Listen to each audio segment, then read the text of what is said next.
with depression and anxiety, or even just, who are very nervous, you find that one or both of their parents had the same types of symptoms. And they learnt that from a very early age, that that was a normal way to be. I So see. you'll find that can come from upbringing as well. And you know what, it is a bit controversial, but I have come across and heard a lot about. I mean, it does make sense, because I've heard that the more we subject ourselves to a certain emotion or a certain process, a certain thought process, the more it reinforces that in our neural circuitry. It does. So yeah. We get used to it. Yeah, absolutely. So hypnosis can help you rewire that circuitry, so to speak. Is that? Yeah, I mean, yes. I mean, that's what I do try. And again, it takes a little bit of time, but yes, you do try that. But the person has to want to change. You can't do it with someone who doesn't want to change. So again, you have to work on them wanting to make the change. Mm-hmm. There's also some research out saying that it's almost, you can get a buzz from being very negative, like almost a hormonal, or almost like an endorphin kick. Mm-hmm. So there can be sort of like an addiction to that, almost like an adrenaline burst and an endorphin kick. So whether there's some element of that going on as well. I think it's a lot more complicated than even we know or understand. The brain, as I'm sure you understand, is incredibly complicated. Yes. And we don't really know. We know a lot about it, but there's still an awful lot undiscovered about it. Yes, it is. It is one of the more difficult sciences to delve into, just because you're not dealing with anything completely physical. Scientists who work with molecules and atoms in its simplest form, you can add certain chemicals this way and see the effect, but with the mind, I mean, there's still so much we're learning. Would you say we might still be at the tip of the iceberg as far as understanding the mind and how it connects us to our reality? Yeah, I mean, I think everybody has wonderful views on it, but I don't think anybody can tell you categorically what actually is going on. I mean, everyone has a view on it, but I'm not sure who can actually show you and prove that this is exactly what's going on. I mean, I still find it amazing how the brain can create new synapses the whole time. It can bypass damaged bits of the brain, and it's incredible how it just does all of this. It's amazing. I mean, the brain as an organ is so incredibly complicated. The fact it's both chemical, it's electrical, and then you add the sort of the mind and the conscious and the subconscious to it. It's amazing, isn't it? Yeah, it's quite incredible, really. It's amazing that we function. I know. We spend our whole lives trying to figure out how our own minds work, I know, yeah. let alone other people's minds. Well, then you get into the realms of religion, and you talk about universal consciousness and how we're all connected into one consciousness. And you think, everybody is connected into everyone else. So that's how people can read other people's thoughts. And, you talk about, apparently the latest research is on the gut, that the gut actually has its own brain. So when people talk about gut feeling, that's actually a real sensation. It's actually real because the gut has its own, fundamental, a very basic level brain. It has this. So, again, we're finding out all of these things, that the body, it's bizarre, but very interesting.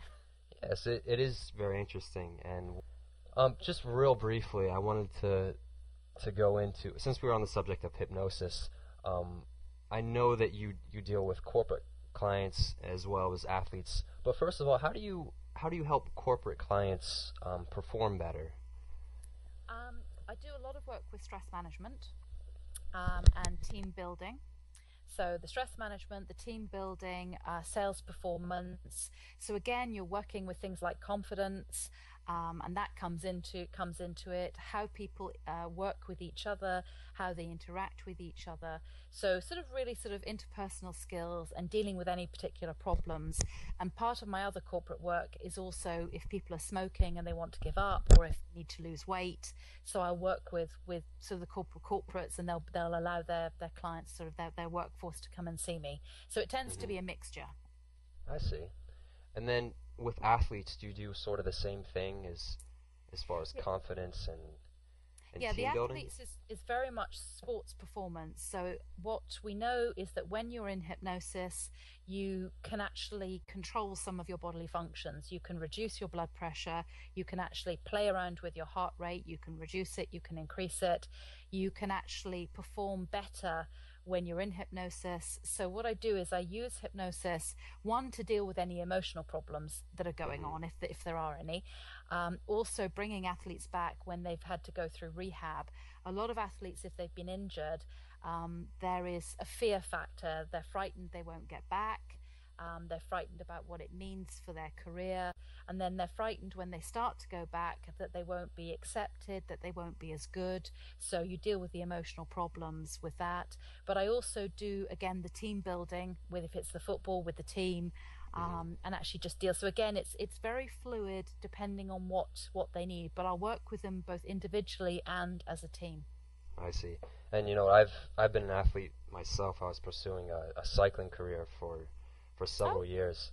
okay, yeah, Yeah, and I mean, any athlete can tell you. I mean, I've experienced this myself. Your performance isn't always, how strong you are. There's such a huge mental yep, part to it. We yes, yeah, and you can see that even with Olympians. You look at the figure skaters. They're not always on the ice, but right before they go on, they're mentally preparing, and there's so much you can do just within your own mind. you Um, you have to be there mentally. If you're not there mentally, it doesn't matter how good you are physically, you will fail. You have to have the mental aspect, and if you put the two together, that's when you are completely successful. Because you can be incredibly fit, but if your head's not in it, you're just not going to do as well.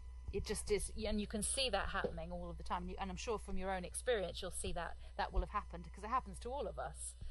When Absolutely. the days when you just can't really be bothered, you probably don't do as well as. But if you can get the head in the right place and get all of the issues dealt with, then it's a pretty good force when you put the two together.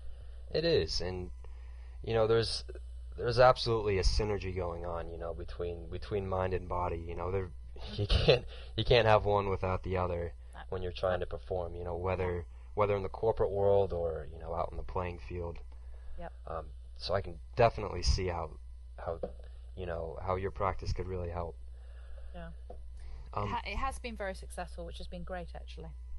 awesome. Do you have any particular stories or examples that you can think of? Um, Not really. Well, the only thing that I can probably say, because it was in the press, I worked for a football team in Scotland, and they weren't doing particularly well for quite a few seasons. And Hmm. the season that they brought me in to do work with their team, with their first team, was the season they actually won the cup that they hadn't won in God knows how many years. So, okay, it wasn't completely down to me, but even they said that they were surprised, because they were not expecting to win it. But obviously, the work that I'd done with all of their players had actually helped quite a lot, because they haven't won it since. So it's Hmm. quite interesting. It's like, okay, right, there you go. Pretty cool. Pretty So, cool. yeah, so it's quite interesting. Yeah. Now, I know you wanted to talk about past life stuff, didn't you? Yes, I did. Yeah. So past life regression, as far as I understand, this is a practice where you use hypnosis, and I understand you can go through hypnosis and go back to an event in your past, but also you can keep going back even further to what appears to be, or at least in the mind, would be a past life. And this is it has a stigma in the United States. This is something people don't really understand, whether it's legitimate or not. So can you explain a little bit more about this? Because it's extremely fascinating. I mean, my whole thing, there isn't so much of a stigma as past life here, although people do sort of think it is all a bit weird. Hmm. But I very much believe if it helps that person, if it is able to help them, then we do it. And that the most important thing is the client gets something from it. My personal belief, I've seen it happen, and I've seen too many stories that are real, not I have to believe it, like you. I've seen too Hmm. many things that it can't be made up. I've done it to myself. I've gone through it. There are too many things, so I know it has to be real.